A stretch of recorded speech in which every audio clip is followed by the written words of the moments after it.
I wanted to surprise you before, I didn't want to do this until we were recording, but I made a custom background for us to use.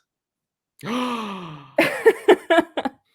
my God. I love it. I love both of those movies, but you know I love H2O. Ooh. Yeah, well, I was trying to do something festive and, something to welcome you to my channel. I could have done regular Halloween, the first Halloween, but this one just aesthetically, I think it matches better, and also just to make it more unique to you, because I think lots of horror fans like the original Halloween. There's a certain group that really go hard for Yes. H2O. Yes, we defend H2O. Oh, yes, Halloween H. Oh my, no, that's a good choice. That's a wise decision because I would have done that too. Because it's always like so funny when people are like they'll say what's your favorite movie or what's your favorite scary movie, and I say, well, the original Halloween. But then I'm like, but let me talk to you about Halloween H2O. Like 78, obviously the superior film, but let me talk to you about H2O because it's fun. Hello, everyone. I'm Lady Jenevia. Today, I am very happy to share that I have a guest on my channel, Nicksaysboo. He has a reaction channel where he predominantly reacts to horror films. Not only horror films, but mostly horror films. I first learned of your channel when you were shouted out on David, also known as Zavid. Yes. On his channel. So welcome, Nick. Thank you for having me. I'm excited to be here. An unsolicited tidbit about me is that I'm actually quite picky about reaction videos and reaction channels, but I really like yours because you have a very discerning eye. You will formulate theories as you're watching. And even if your theories are not correct, I like your train of thought of how you form the theories. It gives me something to actually follow with you as you're watching the thing, because I'm not here to be rude, but I don't like any and every reaction channel. So that's a little bit about why I was like, oh yeah, no, this was a good recommendation from our Lord and Savior, David. See, it's funny that you say that because I second guess myself and I'm very overly critical of the way like I edit and what I'm saying in a video, and I'll be sitting there and I'm editing and I'm like, I have been talking about whatever this scene is. To you guys, it might look like it's like a minute long. I sat there for a good 15 minutes talking about a scene and I have to edit it down and I'm like, but do people want to see this? But then I think about what do I like watching when I'm watching a reaction channel? And if it's just somebody sitting there like watching, I'm like, no, I'm gonna need you to talk a little bit. Immerse yourself in the movie. Yeah. So that's Well, what and I that's the try to whole do. point of you edit it down to a finished thing that is worth watching. I've done a couple of reaction videos, but it's a lot of filming and then just a lot of footage that I don't use, and it just doesn't feel as efficient for my time. I don't know. They're fun to make, but they're also very time consuming. That's why I don't They're do more very of time them. consuming. Yes. Your reaction to Men was probably one of my favorite videos you've done this year. And I can't believe how few Trauma. channels have done videos on that film, because it's such a good movie to react to, because that movie is wild. And I feel like you are either the only one or one of the only ones, or at least of people that I actually will watch. And I fully thought that as soon as I was available, I was like, oh, David's definitely going to do a video on this. And he still hasn't. he said, I watched your reaction. He's like, I'm not watching that shit. Man, you smell good. I was laughing when I was watching that movie in the theater because there was, I forget what part it was, but I remember, oh no, I forget what, because they're, it's all played by the same actor, but one of the men asks a question like, do you want to play a game or something like that? And I just went, no, like in the theater. And the few people that were also in the theater heard me and they all started snickering. And I was like, oh, I didn't mean to say that loud. That reminds me, I remember, which I'm spoiler alert, we'll probably get talked about in this episode, but like Scream 5, I remember one of the many times that I saw that in theaters, Judy is on the phone ordering the sushi and she's like, okay, I'll be there in 10. And then you hear somebody in the audience go, no, the fuck you won't. And then everybody started laughing. Thank you. I'll be there in 10 minutes. A few moments later. For anybody who hasn't figured out by the title of this video, today Nick and I are going to be sharing some of our favorite horror films of 2022. But before we get into that, I also wanted to briefly talk a little bit about how great of a year it's been for the horror genre, because we're in an increasingly IP-driven Hollywood market. But in the midst of all of that, we've had these very low budget relative to what these blockbusters cost horror films that end up making these huge profits relative to the size of the cost to make them. Some examples of that are Smile, Barbarian, X, Pearl, and Terrifier 2. That was in a lot of headlines. So as a lifelong fan of the genre, what are your thoughts on the success of horror this year, and then maybe why it's been as successful as it has?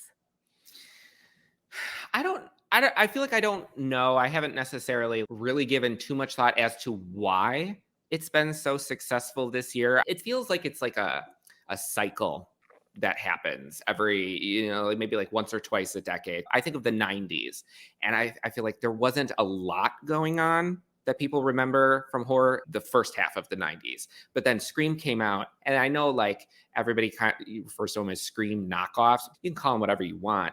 They were churning out bangers at the end of that decade. Banger after banger, year after year. It was insane. And I feel like I'm trying to think of like the phase that I don't really have a lot of memory of like the beginning of the 2000s, but then you started to get into like horror remakes. And that's when everybody was complaining about, does everything need to be remade? Well, it's going to happen that way anyway, so you better just go along for the ride. But second half of the 2000s, you had horror remakes, and then you had like stuff like that. With this year specifically, not only have we gotten a lot of, to your point, like IP driven stuff, like we've had a lot of sequels, Halloween, we've had Scream, we've got a lot of big sequels, but I feel like because the budgets are lower for things like Barbarian and Smile, it's less of a risk for the studios. So I feel like they're allowing the creators of these movies to actually create fully formed visions of what they want versus the bigger studio driven movies. They have to follow whatever the studio says. How many times do we hear about,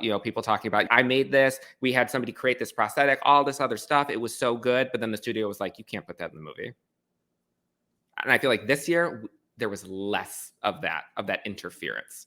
So, and I feel like that's in large part contributed to the success. I think that because horror is an inherently subversive genre, the fans of horror are more open to something new and outside of the box coming along and surprising them, which I don't think is something that as easily transfers to people who are more intensely considering themselves fans of other genres of storytelling. If horror films become too formulaic, which can often happen when producers start chasing whatever they think is the trend of the moment, those films can struggle to do as well because that's not what horror fans want to see.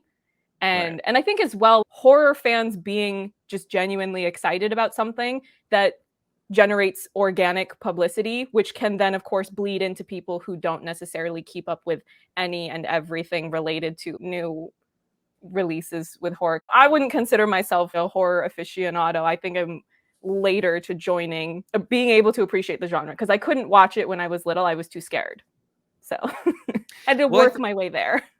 I think like there's also like, I know however the superhero trend right now. I'm never the person to ask like, what do you think about this? Because I'm like, I love the Marvel movies, but I also understand, like oversaturation and superhero fatigue and whatever, like all of the discourse that's around that and all the negative discourse, because it kind of eats everything alive at the box office. It doesn't really give a lot of movies the ability to have huge box office runs. And I think maybe that's also a little bit of why horror is so successful, because it's so drastically different than what is taking up the box office. You're either going to go see the new Marvel movie, or you're going to go see, men, like somebody giving birth to himself over and over.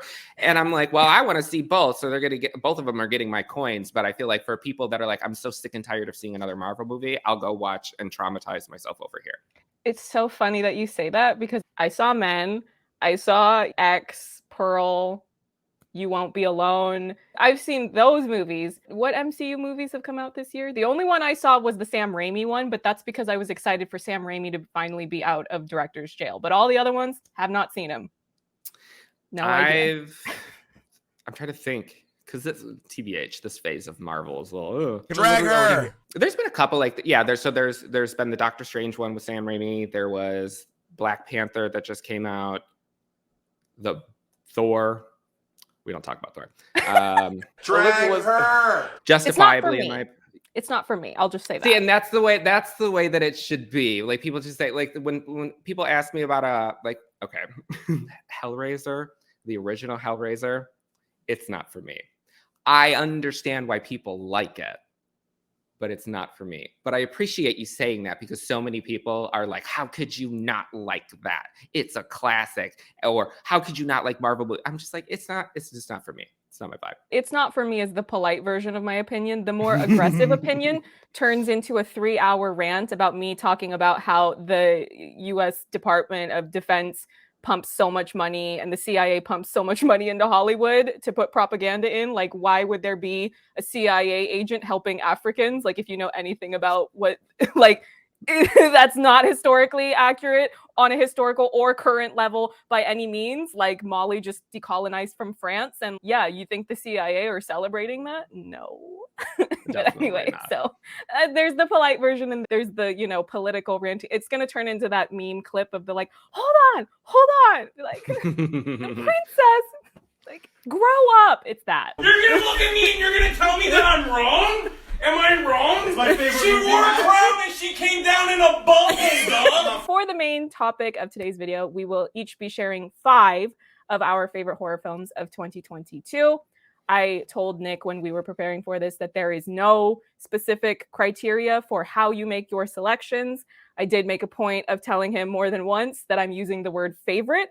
It's not a best list. It's not a top list. I mean, there's so many joke opportunities if I had called it that. But I was just about to say.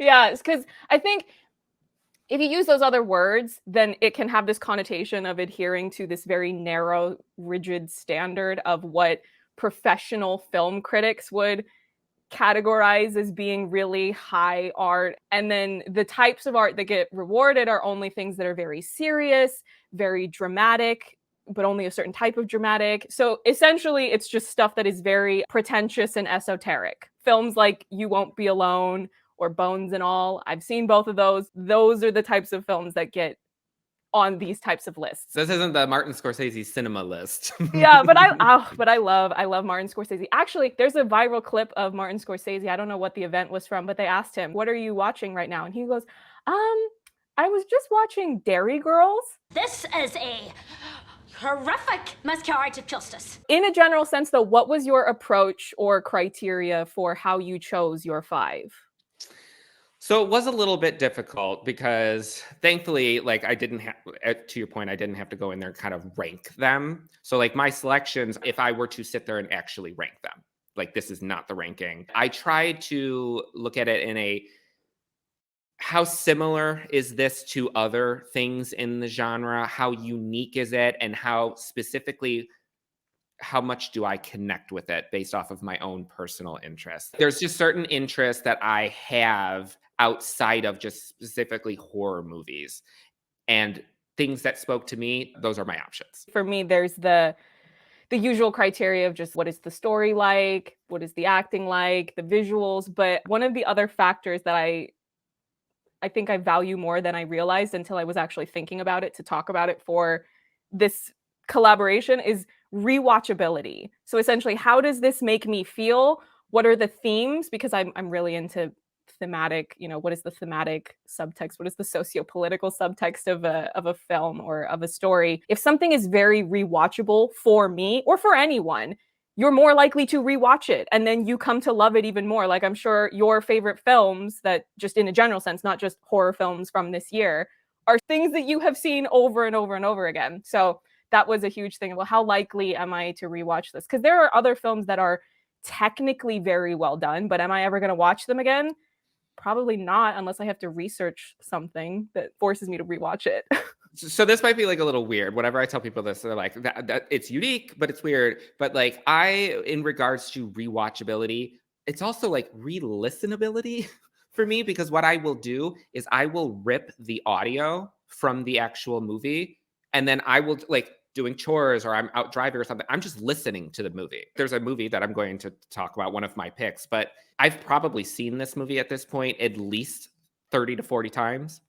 But listening to it, Like I'll be listening to it when I'm in the shower, when I'm brushing my teeth, when I'm getting ready for bed. And like I have an entire album on my phone of all of my favorite movies that I can just listen to or watch over and over and over. And not all of these meet that criteria, but one of them does. To your point with rewatchability, that is important to me in regards to these selections. Obviously, I'm going to have you go first because you're the guest. Feel free to talk about spoilers because why should you limit yourself? And I'm going to timestamp for anyone watching. I'm going to timestamp each pick. So if one of us names a film and you're going, oh, I haven't seen that yet, I don't want to know, then you can just skip to the next pick. So what is your first pick?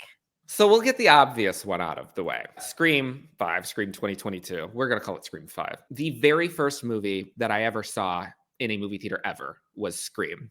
And I was entirely too young. Because I saw it opening weekend. So I was born in 91. So I would have been, like 5 turning 6. And it's a memory that is crystal clear to this day. The Scream franchise as a whole has been a very big part of my life. So with Scream 5, I was like, all right, so we got Radio Silence. I trust them because I loved Ready or Not. Scream 5, while it is not devoid of criticism, there's definitely things that I would change about it, that I would improve. It respects what came before.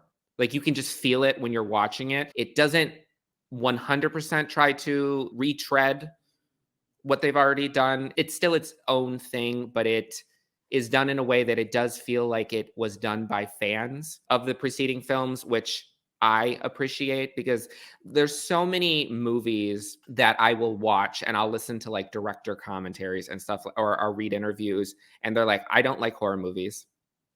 I've never seen any of the preceding films that led up to this. And I feel like oftentimes that translates, like you can see it on screen. This one, like it or love it, I love it. Or like it or hate it, should I say. There's just something about this movie that I adore. And it's not just Jenna Ortega, which everybody adores her right now, rightfully so. But what is important in a Scream film is acting range. I'm not going to get into like Melissa Barrera because I don't agree with the criticism with her. Like I thought she was fine.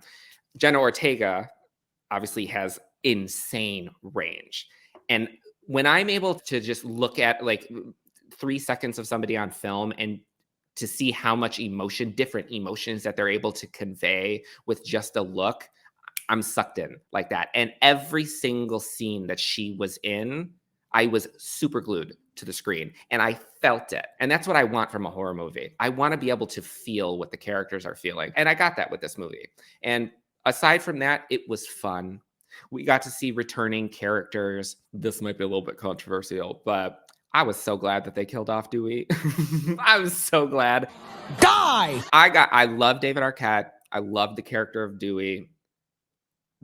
But one of the things that I appreciated about Scream 5 is because it was in different hands, I knew immediately, I was like, they're going to kill Dewey as soon as they announced it. And he was like the first person that was announced. I was like, they're going to kill Dewey because the only reason that he kept around after each of the preceding films was because of Wes Craven, because they liked the character so much.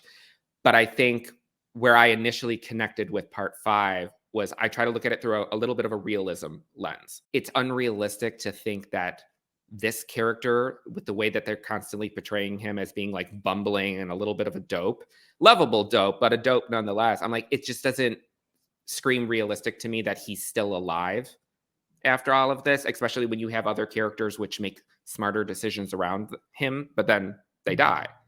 So they killed him off, and I felt like it was the proper thing to do. Like it made sense narratively to do it. The way that I view horror films, especially franchises with lots of sequels, and same thing that I feel about the character of Sidney Prescott. Don't keep bringing these characters back unless they're on the chopping block, unless there's an actual risk that they die. Because then otherwise with plot armor, you're just taking up screen time. Like I can't connect with the movie when you're on screen because I know it doesn't matter if you're getting chased by a killer. You're not going to die. Or if you're like Dewey, you're just going to get stabbed a bunch and everyone's going to think you're going to die. And then they're going to wheel you out on a stretcher at the end and everyone's supposed to go, oh. So Scream 5 did a lot of what I had been asking for by the time like Scream 4 came around. So I appreciated that. It felt fresh. But like I said, it's not without criticisms. You know, like people getting stabbed 37 times and seemingly up walking around 5 minutes later and stuff like that. But yeah, I rambled. Sorry. No But yeah, worries. Scream 5 would be my first pick. You know, it's funny because when I was forming my list, I was trying to pick films that weren't just ones that I really liked, but I was going, oh, what is maybe less likely to end up on his list? But my first one that I wrote down was Scream 5, or not the first one of, it's not ranked, but I put this one first because it was the January release. January is the dumping ground for a lot of studios, and their business model is if they don't believe in something as much, if they don't like a project as much, that's kind of the graveyard, no pun intended, for where they just kind of send things to just be released and get it over with. So there weren't as many highly anticipated releases for me when the year first started. For January, really, it was mostly just this film that I was looking forward to seeing, and it came out, and I did, in fact, enjoy it. They struck a really good balance with nailing their requel concept. So it's a lot of reiterating what you already said, of doing something new, putting their own take on it, but still completely understanding why the film series is as beloved as it is, and understanding what the concept in a broad sense is between the combined labor of Wes Craven and Kevin Williamson. This take was more brutal, not to the point of being excessive, but the opening attack on Jenna and the kill with the knife in the neck, that felt more like, okay, this is the new take. This is where the series is going. But again, I didn't feel like that was undermining the story, which is really important for me as a viewer. I also really liked the motive for this film's ghost face. It felt very relevant and topical, especially as someone who talks about movies and television series on the internet, on a YouTube channel. I'm well aware of that type of energy existing and taking up oxygen. And also, I like that the killers both had these moments of kind of hamming it up a little bit, not to the point of being silly, but you know, welcome to Act 3, and then also like Jack's maniacal cackle. Welcome to Act 3.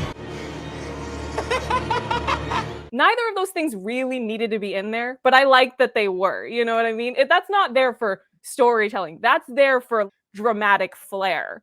And I appreciate that. I already did a review of this film when it came out, but I figured out that both of them were the killers immediately. But I still really enjoyed the journey of getting there because I could see it play out in real time. Of those are the clues that they're leaving, so that when you rewatch the film, that's how you're going to be like, oh yeah, it was there. Which they even say it in the movie. They're whodunits. And a good whodunit, the clues do need to be there. It's not supposed to just, and this makes no sense, and that's the reveal. It was really fun. I'm very interested in seeing where the story goes next. The fact that I don't know how many more they're going to do with this group of characters, but at least we know we've got the next one like about to drop in not January, March? March, yeah. Yeah. Scream 2 is my favorite Scream movie. And I think I'm more excited for Scream 6 than I was for Scream 5, because kind of one of the critiques that I had by the time like Scream 4 came around, and then I watched the trailer for Scream 5, is I am over the constant, to use a Gail Weathers term, circle jerk about the original murders, the events of the original film. I'm like, y'all had bigger body counts in the sequels. Those were bigger.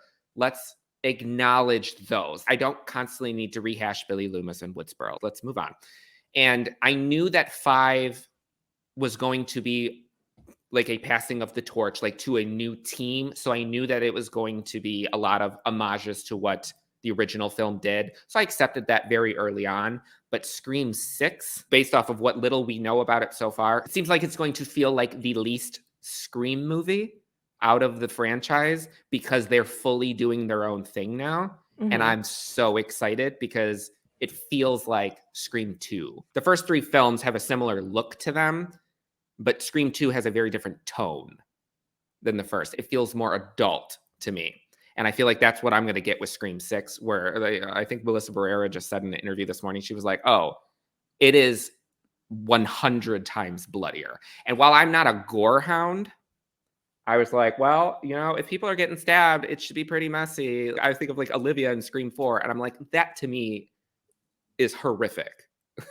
I'm excited for that. And it's in New York City, which is thankfully a fresh setting that we're going to be in. And we got Kirby back, and I'm excited to see kind of how, well, excited might be the wrong term. I'm curious to see how she's going to read with different writers. You don't have the kind of the Kevin Williamson slash Aaron Kruger dialogue approach. So I'm very, very curious to see how she's going to play on screen. But I don't know. Everything, I'm just so excited about Scream 6. It feels like it's finally going to start breaking new ground again. And that's what I think the franchise needs in order to kind of stay afloat and relevant. And another point before we move on to your next pick is that going back to Scream 5 Cream, with the reveal of the Ghostface killers and what the motive is, it kind of felt like either an accidental or coincidental spiritual alignment with the first Scary Movie film. The fact that you had the line that's now super popular of, it's about canceling TV shows.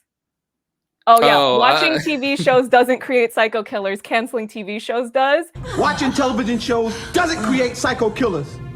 Canceling TV shows does. So it's not the exact same motive, but that kind of overzealous fandom energy, I feel like it accidentally aligned. And I do appreciate that, because I know that there are some people who, I've seen it even on YouTube, where people will say, oh yeah, I saw Scary Movie before I saw Scream. So sorry. I know that's blasphemy for you, but hate it. where there's some people. Well, you have to remember that not all of us watched Scream at the age of 5 and were fine with that. Traumatized as a kid, yes. Yeah, some people, they need to have their hand held to get to the point of being able to watch those movies. So I don't necessarily think that they were thinking about that when they were creating that story. But like, as a viewer who I look for ways and an analyst, I look for ways to draw connections from different pieces of media to make them match up. And I was going, oh, that's kind of funny. I don't think they did that on purpose, but I'm going to compare them anyway. So what is your second pick? Or if you wanted to add something. I was just going to say, like, how you were talking about, like, with that motive, it also feels very true, because if you examine these movies the way that I do, out of all of the killers in all of the films, Richie and Amber are sloppy. Nothing that they're doing even seems to be planned. It's constantly like just going with the flow of whatever events are happening and just hoping that they don't get caught, versus everybody else who had like an explicit setup. And I feel like, given the motive of them being fans of Stab, like they wouldn't have that foresight of what to do and that knowledge. What they know of the movies is based off of the bullshit that Gail Weathers wrote in a book and the bullshit that they see in the movies. It matched up perfectly, to your point. And like, with now I need to watch Scary Movie after this, because that quote is going to be in my head the whole time.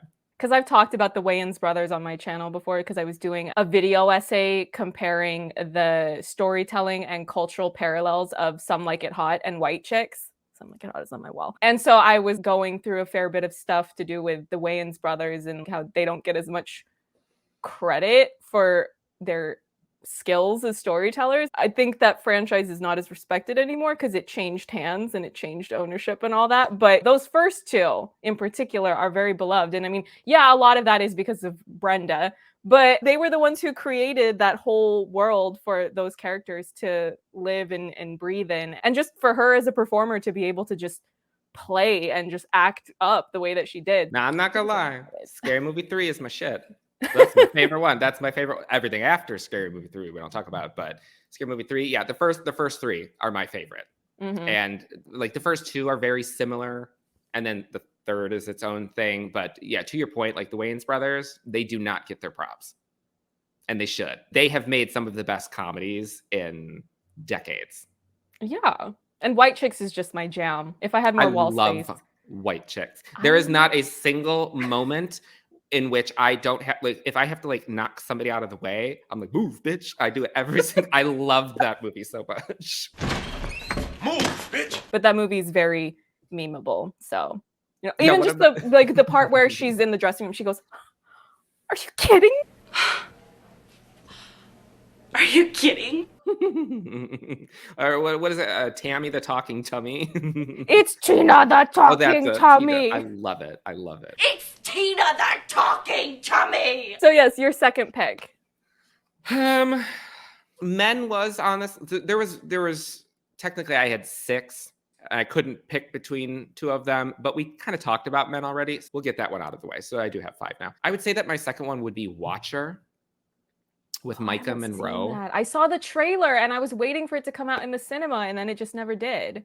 Is that the one where she's getting stalked? Yes. Okay. So I will talk about it in non-spoilery. That film is one of the, so have you ever seen Drive? Yeah, but I haven't rewatched it recently, so it's not fresh in my mind. But you can use it as a reference. Drive is my, outside of horror, it's like my all-time favorite movie, non-horror genre movie. One of the things that I love about Drive and Watcher, it utilizes like a lot of like ambient sounds and it takes its time with the shots. One of the things that I kind of bring up to people all the time is if I compare movies that are made now to movies that were made in like the 70s and the 80s, when 2 people are talking to each other, the way that they would frame it. Whereas now, when 2 people are talking, it's constantly jumping back and forth with whoever's talking. Whereas in like the 80s, the camera would be set to the side of them. And then you're just watching them talk to each other. And it feels like you're in the room with them. And I get a lot of that from Watcher, where there's just a lot of long, lingering shots.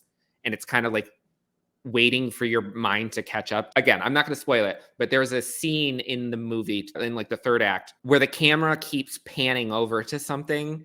And I didn't even catch it on my first watch. If you pause it and you look, you realize what you're actually looking at. And you're like, holy shit. And you're terrified because you did not even realize that that's what you're looking at. There's a lot of that in the movie. It kind of creates this eerie, uncomfortable feeling. Like you feel like you're being stalked, but it's also a movie that is very much so grounded in reality. It takes the concept of having a stalker and it doesn't make it like fantastical. Maybe not in like the true crime sense, but it does feel like something you would read a story about and you would fully believe that that actually happened.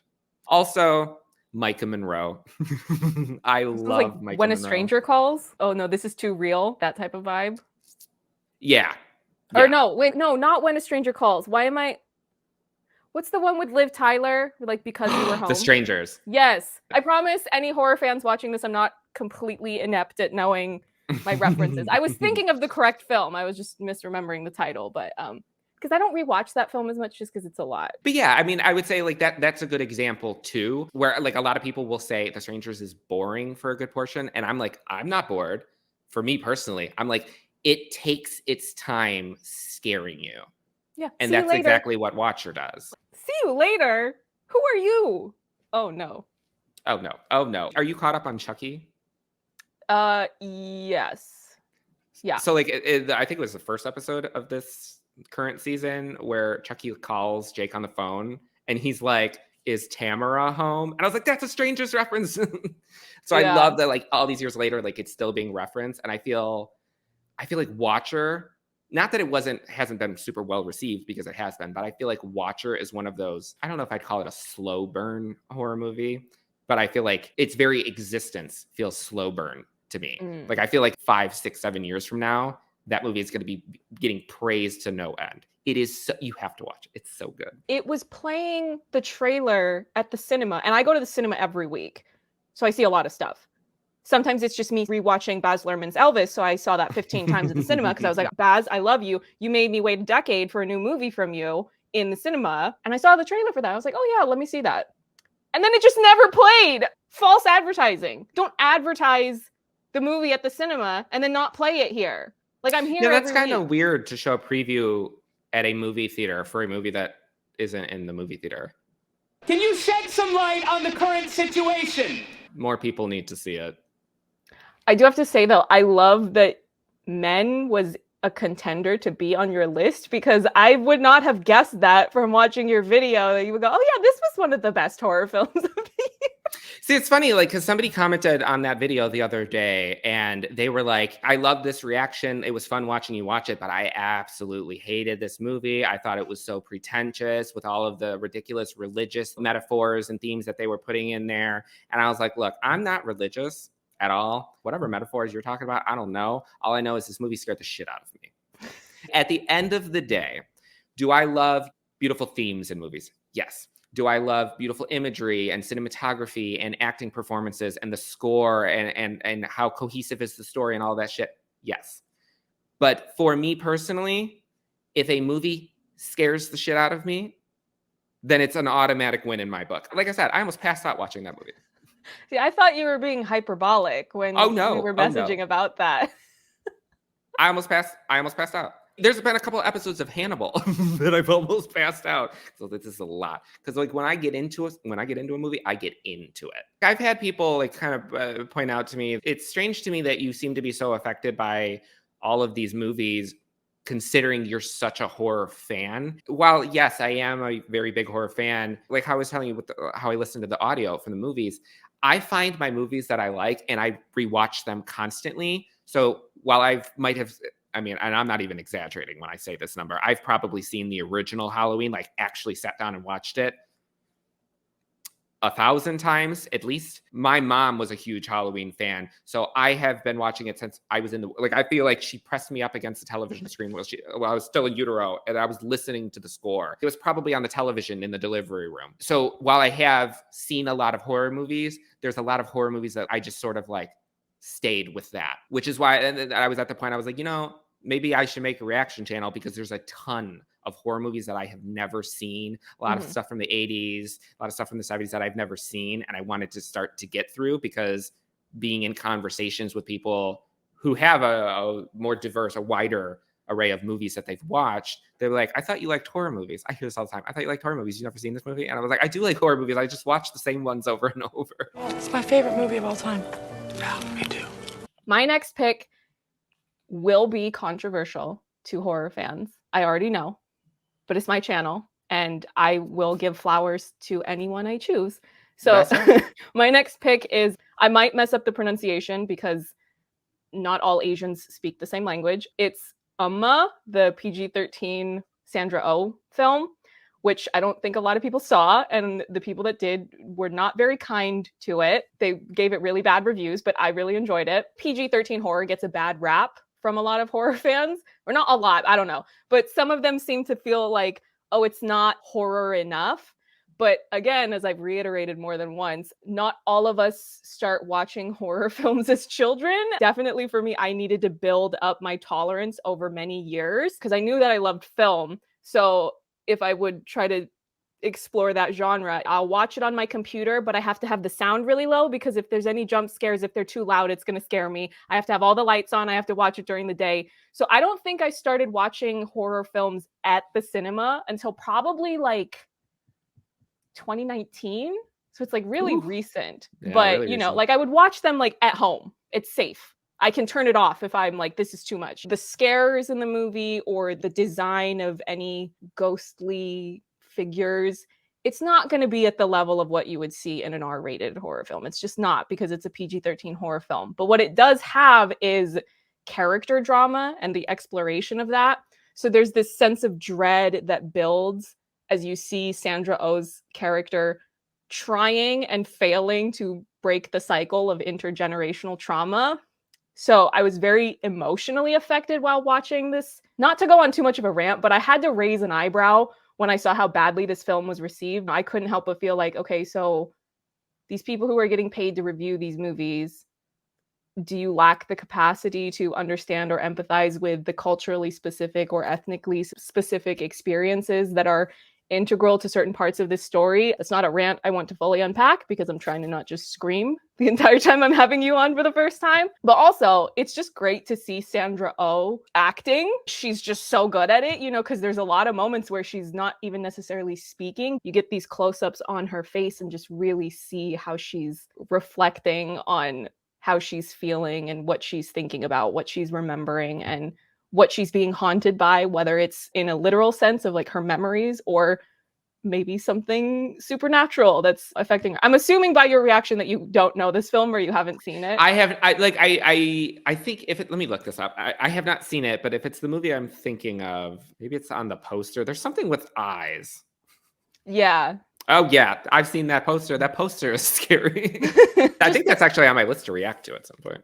Yeah, and it's a short film. It's like an hour 24, I think. So it's The very sweet quick. spot. The nuances of just her facial expressions, it should be used in acting classes. So again, I wouldn't necessarily say that this is a really full out horror film. If you're kind of a horror purist, you might be like, oh no, this isn't scary enough. This isn't horror enough. So if you think about it more like this is a character drama, it's a PG-13 horror film. Adjust your expectations. You're not going to get an inbred naked lady screaming at you and trying to tap your nose. Like, it's not that type of movie. It's not that type of movie. And funnily enough, because you were mentioning Scream 6 earlier, Dermot Mulroney is in I don't think I remembered that Dermot Mulroney is going to be in Scream 6 until that first image was released, and he was in it. I was like, oh! The Wedding Date is one of my favorite rom-coms of all time, so just anytime I see him, the amount of nostalgia that just swells up. As soon as I saw him announced for Scream 6, I was like, oh, he's the killer.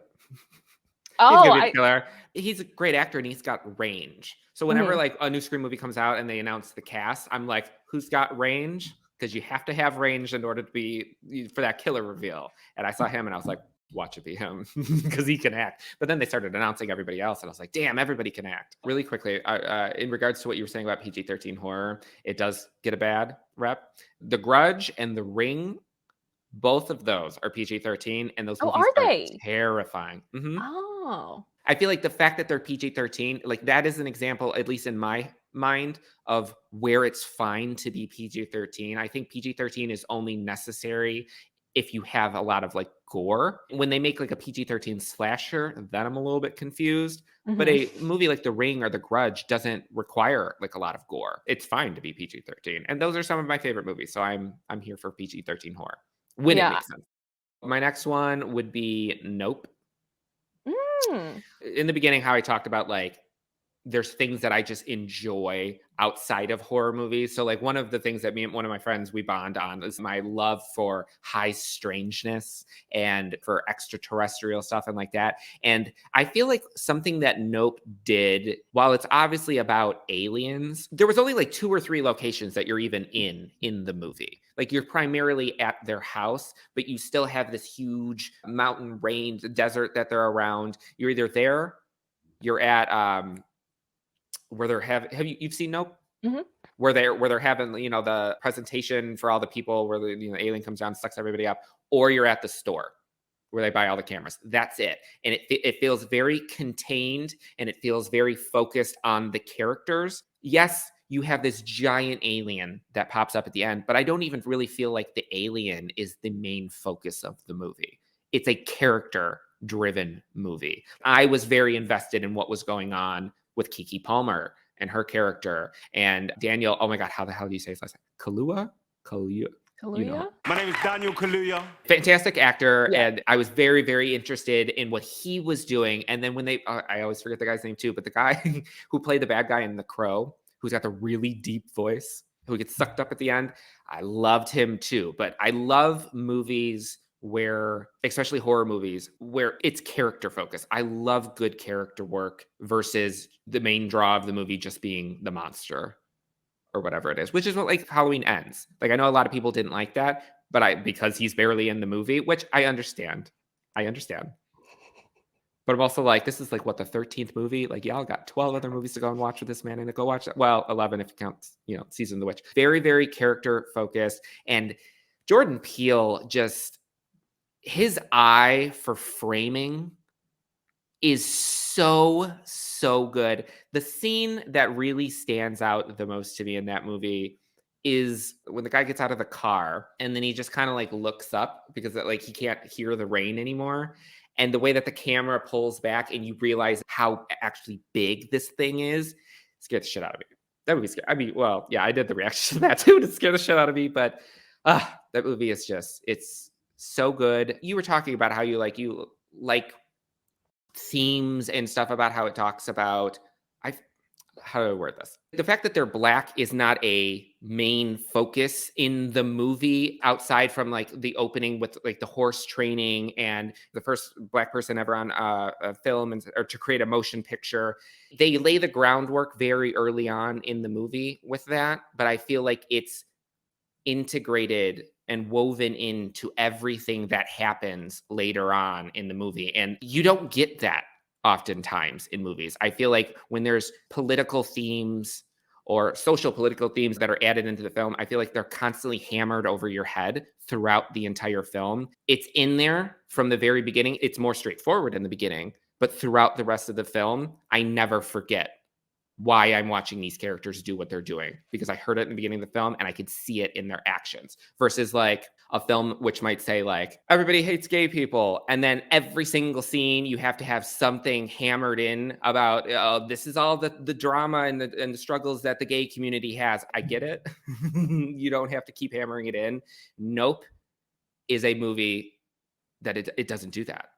It lays the groundwork and then you feel it throughout the rest of the movie. I liked Nope, but the problem is that when I went into watching it, my expectations were way up here because his first two films, I feel like I loved them so much. It doesn't matter who the director is. You're not going to love every film from a director the same amount. Right. You're just not. When I compare it to what he's already made, it kind of feels not as good, but it's not a bad film. If I liked, besides just the really funny moment of him, he comes out of the car and he's just like, nope. And he just goes back in the truck.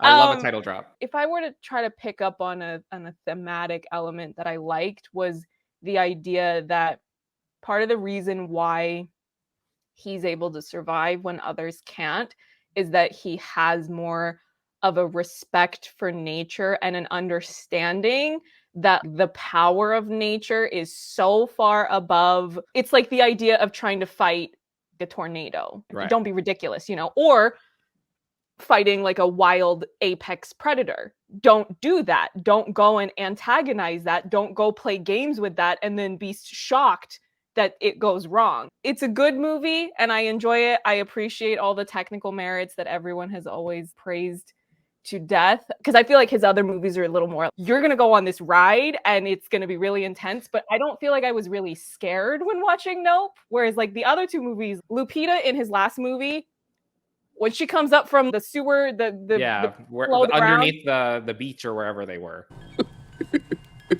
Even just her eyes being as big as they are, I was terrified. But with this movie, I was like, it's a giant jellyfish. I don't know what I'm allowed to say on this channel. So I thought that was a big old butthole. And everybody in the comments was like, you realize that that's not what that... I didn't realize that until I was done watching the movie, that people were like, that's a mouth. And I'm like, I'm not just saying it because I'm not just saying it because of that. That's what I thought it was. But well, I think didn't Kenny JD do a video about a guy or some horror movie where somebody's mouth was that?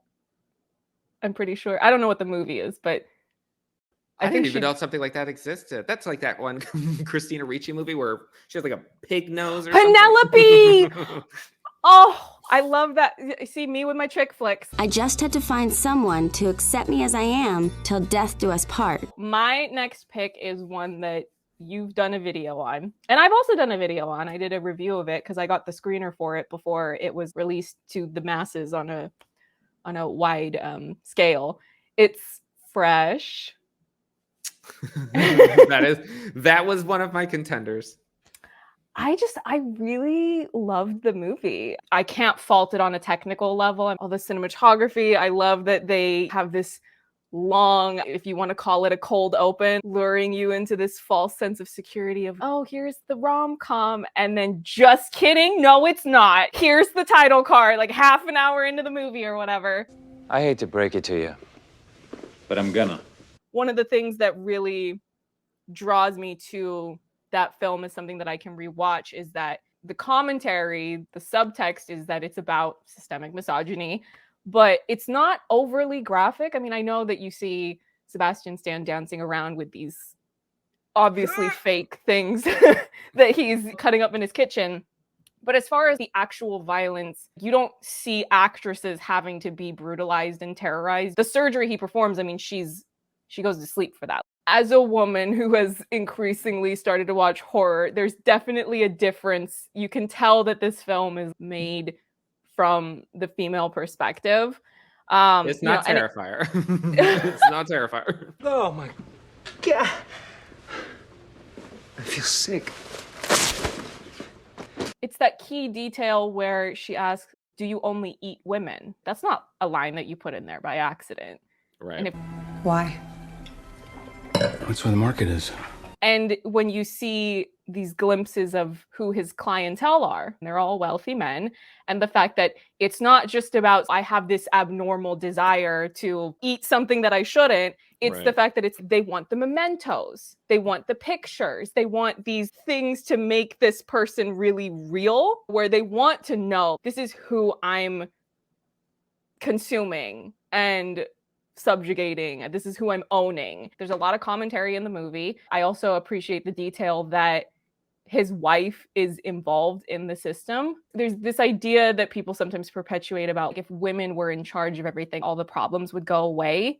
And that to me feels like a cop-out of a lot of the problems that exist today that impact a whole wide array of people. There are plenty of women who are completely complicit in those oppressive systems, like whether it's about you being a politician who does nothing but insider trading instead of actually passing policies that can help people, or, you know, women who, okay, I'll go on a little bit of a tangent. So I just watched Fire Island for the first time, and it was super cute, but I was completely thrown off because at the beginning of that movie, when they're introducing, this is who Elizabeth, Jane, Mary, because it's Pride and Prejudice. When they introduce Mary, it's not the character's name in the movie, but, you know, this version is Mary.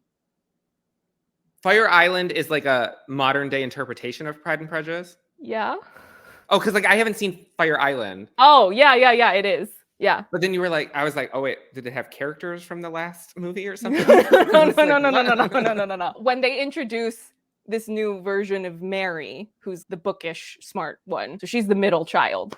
Very much the middle child as far as like how she's characterized in the original story. So when they introduce Mary in Fire Island at the beginning, he's reading Madeleine Albright's book, and that's supposed to be their version of this person's really smart. And I'm like, really? The woman who said that hundreds of thousands of dead Middle Eastern children was worth it.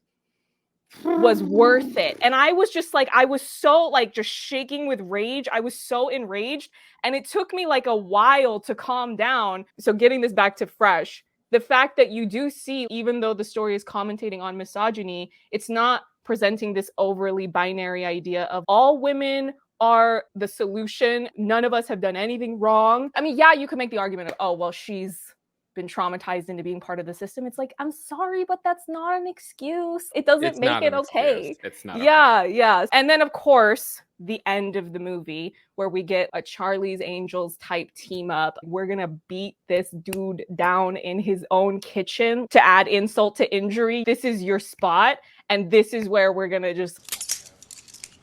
Obviously, it's not as glamorous as the way Mick G did his Charlie's Angels films. It's more of a brawl, but it was still like so satisfying to watch. I've got body parts missing, and I'm still gonna beat you. It doesn't matter. This is the level of friendship squad that I need in my life.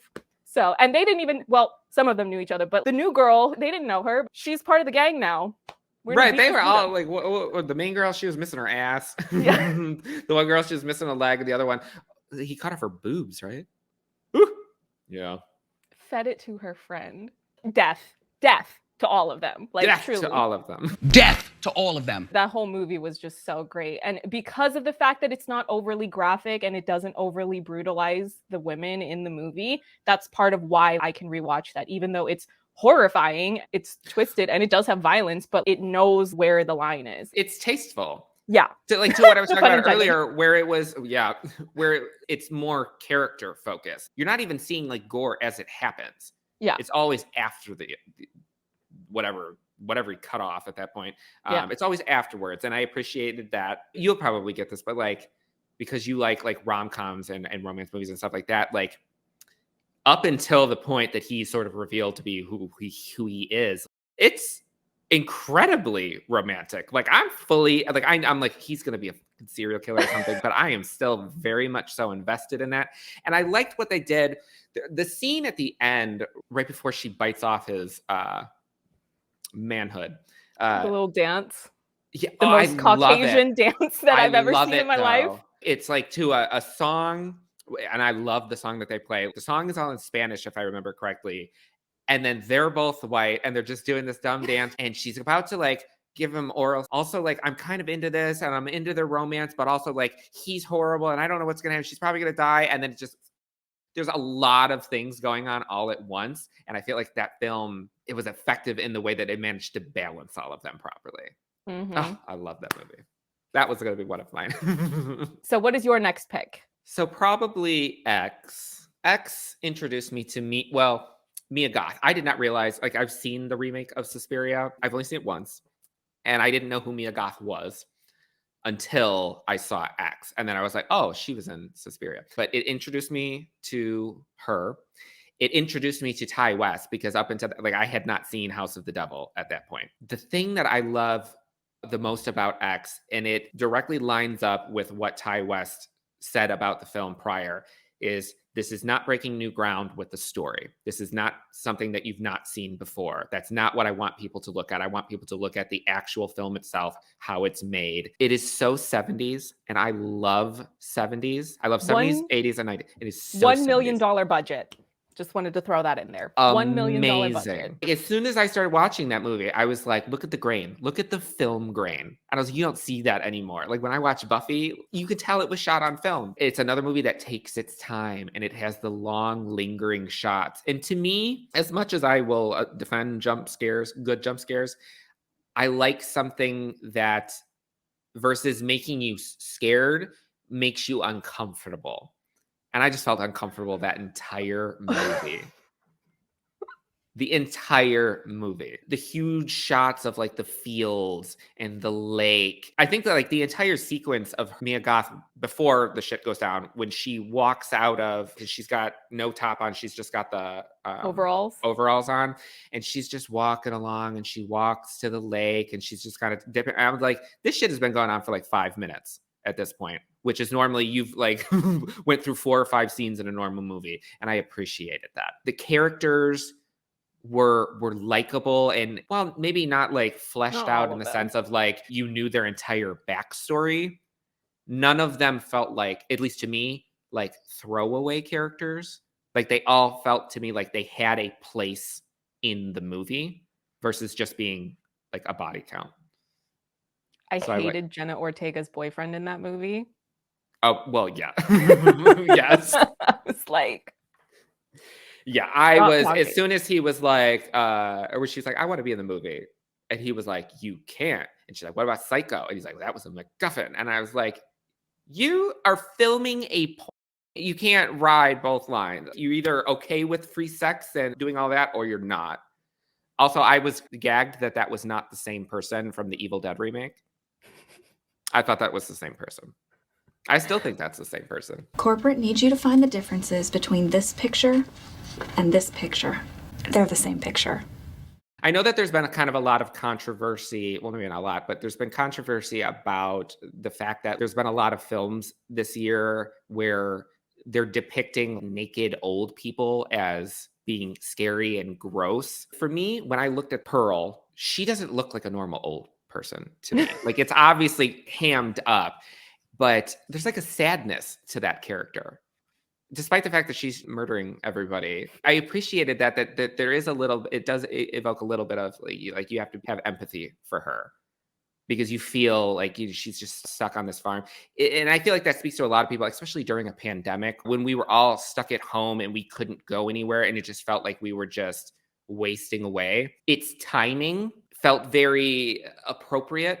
And I feel like that's probably a part of, at least for me, one of the reasons that I connected with it, because I was like, I feel obviously not in the same way. It's not like, I was stuck in this place my whole life, but I feel what that's like, where you just sort of feel stuck in life and you want more, but there's certain factors that hold you back and it makes you behave in certain ways. So I felt like, I'm not murdering people, but like I related to it a little bit. Like I get it. Everybody gave fantastic performances. The ending was hilarious, but there's a little bit of beauty in it. I think of the horrific scene where she kills Jenna Ortega's boyfriend, but then she gets up and the music changes and she's like dancing and it's like in slow-mo. And I was like, this is horrific and she's fucking crazy, but it's beautiful and it's sad. That's just you and your love of red lighting. Oh my God. Yes. I love it. See, I do watch your channel. So. Oh, I love it. I love red lighting in the movie. That was, and I feel like that was really clever. That's a clever way to do it too. Through the, yes. But X, love it. both of those films are great, but I just wouldn't rewatch them as much because they're kind of stressful. So like that's why they wouldn't make the cut on a list like this based on the criteria that I chose. But I don't fault either one of them. I think they're both fully deserving of the hype that they've received, and I'm interested to see how they close out the trilogy, presuming that it is in fact just a trilogy. But yeah, no, I already knew about Mia Goth because I think I saw, but then I blacked out because I didn't enjoy it, Nymphomaniac. And I think that's on my list to react to. Can well, I react to that given the title? You could do what you want. Can you maybe try to like look like you're having fun? I did not block out her being in Emma, and that was adorable and that was fun. What's like, Emma? Emma is Jane Austen. It's with Anya Taylor-Joy. They were both in a movie. Oh my god. Yeah, and they're friends. And basically you should just watch it. Emma is the original story that Clueless is based on. So if you've seen Clueless and you have enough of that story internalized, if you're watching Emma, you'll kind of be able to follow certain beats of the story.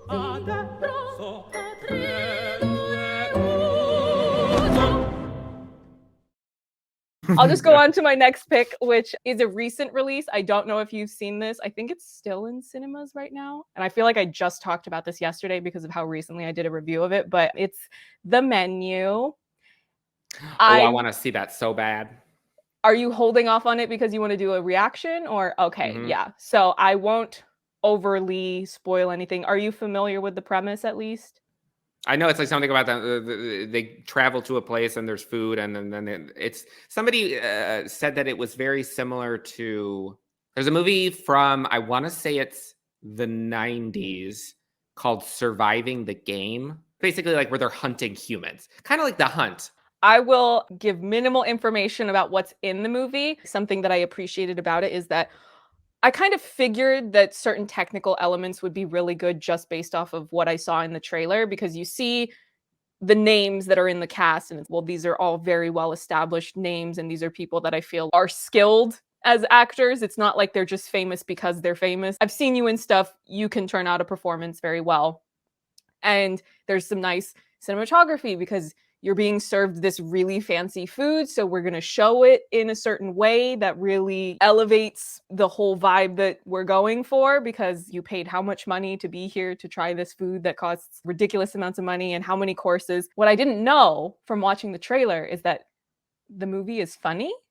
So it's like a dark comedy. There's satire to it. Now, I won't be overly specific about what we're satirizing, but I just was laughing so much. And also because I was at an early screening, the kind of unraveling of the facade of what those people think they're there for versus what they're actually going to experience while they're there, it just gets funnier and funnier. It's just nice to have that mix where you can have the dark comedy and it doesn't necessarily undermine the dramatic stakes of the story or to where you can't take what's happening seriously. The threat is still there, but you can still laugh and have a good time. I think that's also why I would classify this as very rewatchable, because I'm having so much fun because it's funny. Would you say like, because when it comes to like horror and comedy, like my thing is I don't. It's not like, Shaun of the Dead.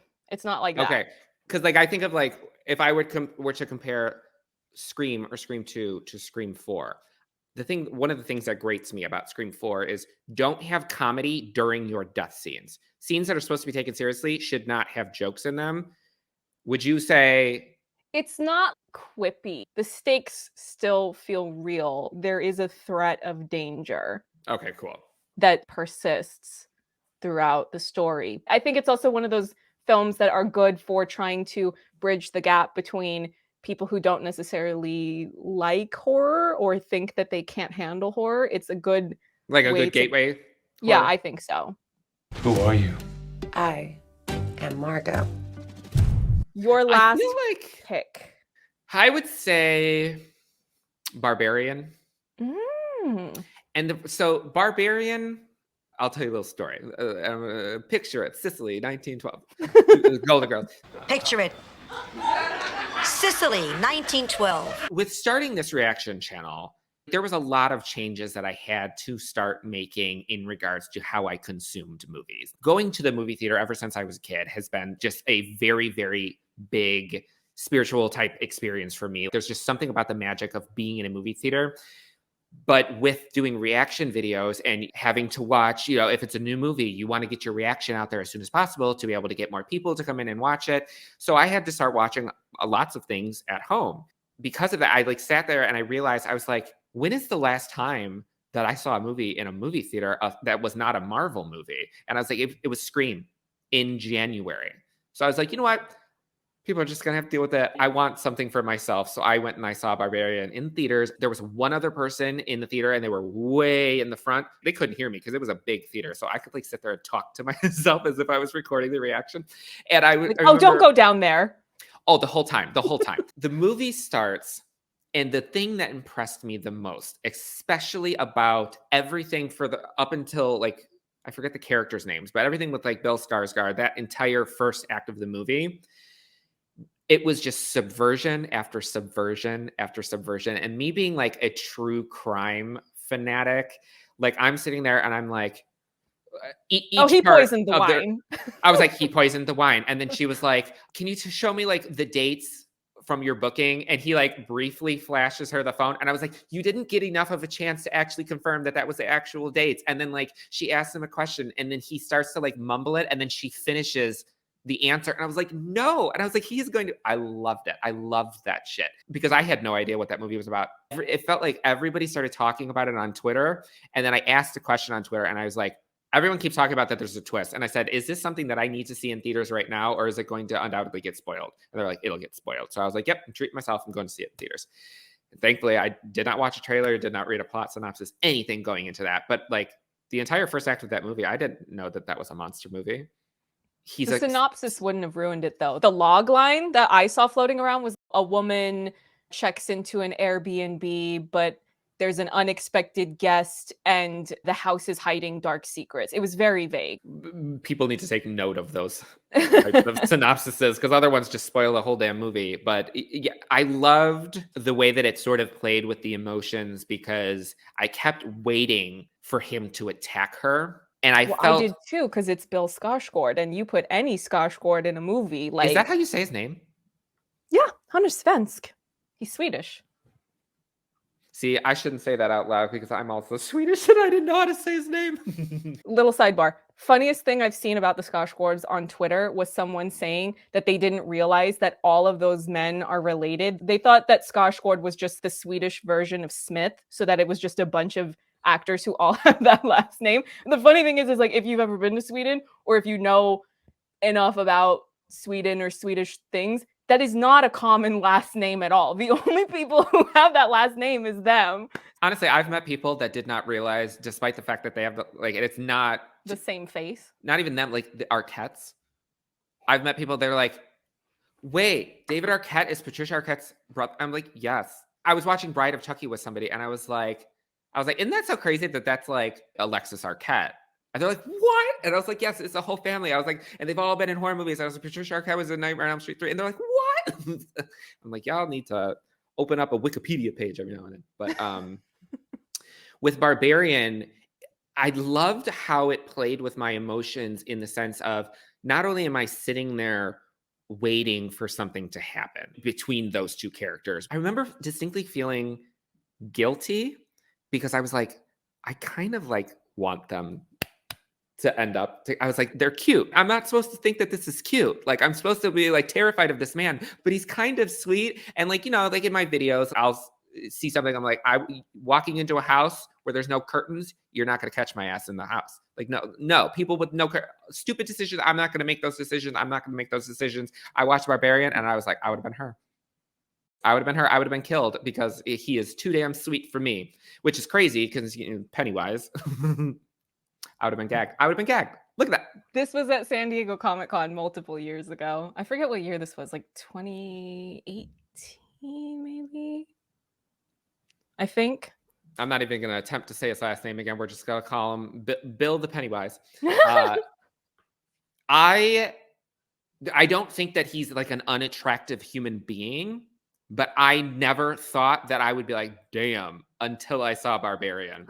And I saw how sweet he was and charming in the beginning. And then I was like, am I attracted to him? I think I'm attracted to him.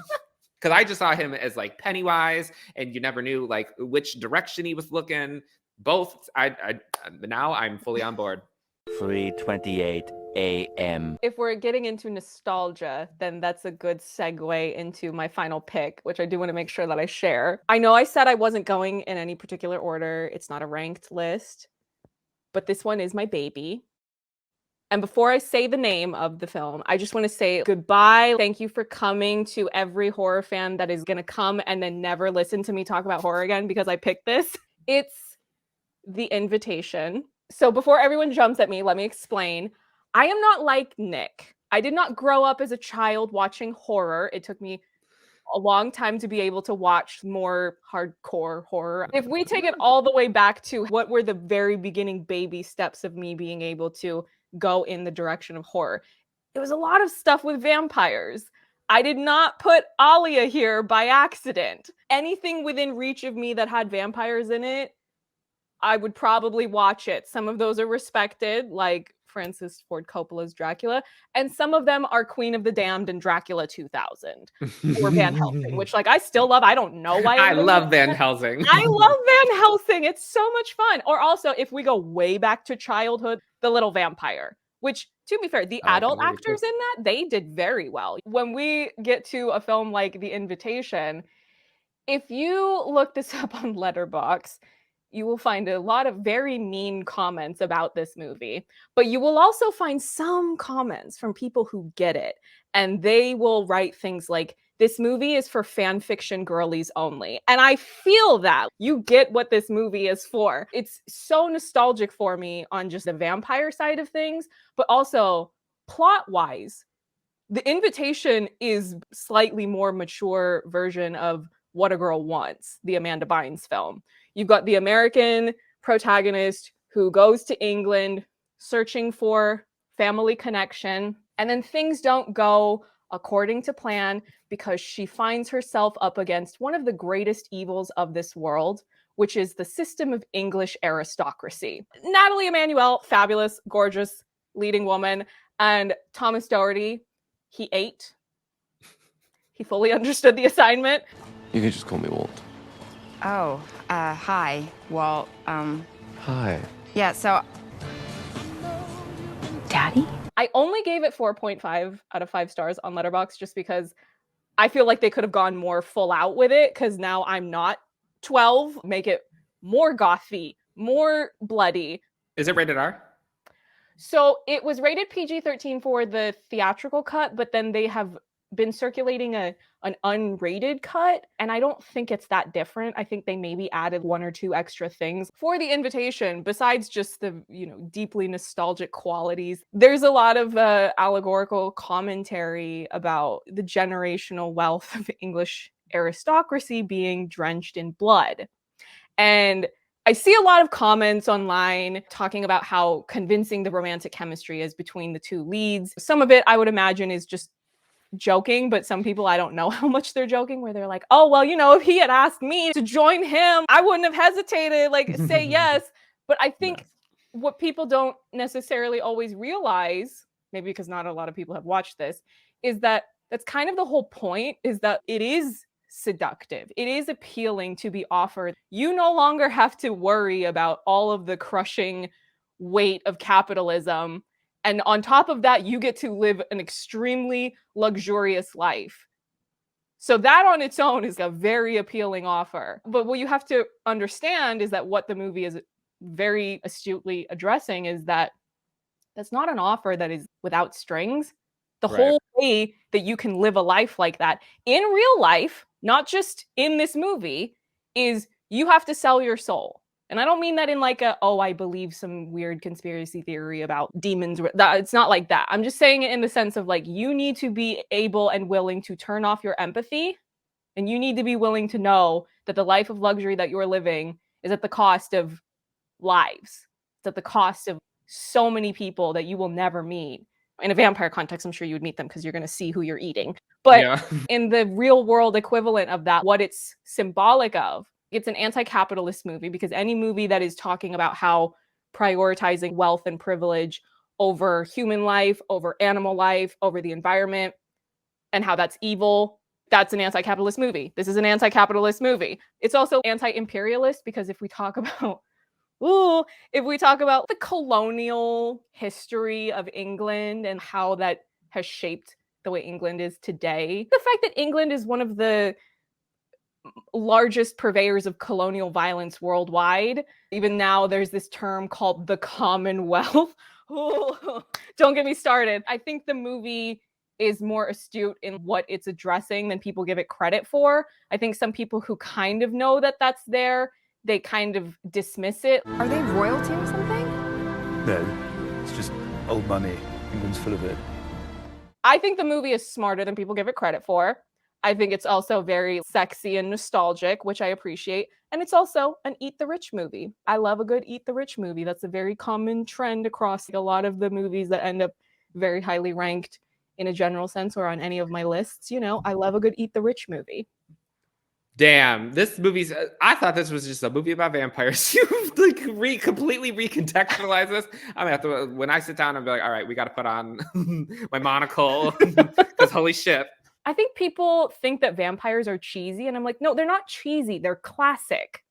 They're up there. Vampires, werewolves, mummies. Pay some respect to the originals. These are the classics of where a lot of this horror comes from. Frankenstein. That's why I like, hello, Van Helsing is such a good starter for people who have not gotten into the really scary horror yet, introducing you to all of the classics in one movie.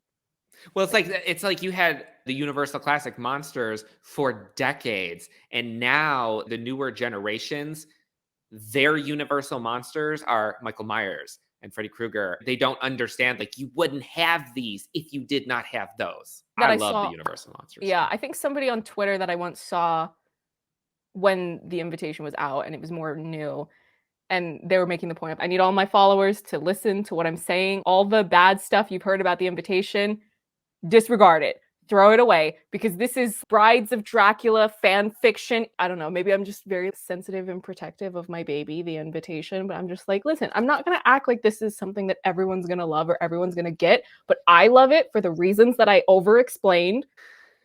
Well, it sounds like I need to watch The Invitation because damn the passion that you were exuding for that movie just now. To anyone watching, let us know what your favorite horror films of this year are, and make sure you go watch Nick's channel and subscribe for some fun and thoughtful horror commentary and reactions. Thank you so much for taking the time to chat with me, Nick. I'm sorry that I tried to be not tangential and it still happened. I'll try to cut this down to be shorter so that it's watchable. I don't know what you're talking about. You were so sparse. It was bare bones. You barely no, I'm just kidding. You were passionate and we appreciate that. You're doing exactly what you need to be doing. I have no notes. I appreciate it. I appreciate it, and I appreciate you having me on. This was a lot of fun. Day 2. That's how I am with Toni Collette, where I was like, I fuck all these award shows. I don't care about them. But you guys should have awarded her for Hereditary for that one kitchen speech alone. I am your mother. Oh my God. There's like a t-shirt where the entire speech is on the t-shirt, and I want it. Did you see Alonda did a video on Hereditary? Oh yes. Day 3. If I hear any song from this movie playing, I could be anywhere. I could be at a mall or whatever, and I'm just like, what song is playing when she it's like in the beginning of the movie when she walks in the white club or the club and she's got like a red outfit on, and it's like an 80s song or something. Yeah, that's it. Oh, Donna Summer. Yeah. Day 4. I love that movie because of it as a movie, as a fictional, hyper intense, romantic, it's completely fucking unrealistic. But that, like, I'm fine with that because I'm like a big romance type person. But I recognize, like, in real life, he's no. If a man threatens to commit suicide if I don't go out with him, I'm getting a gun.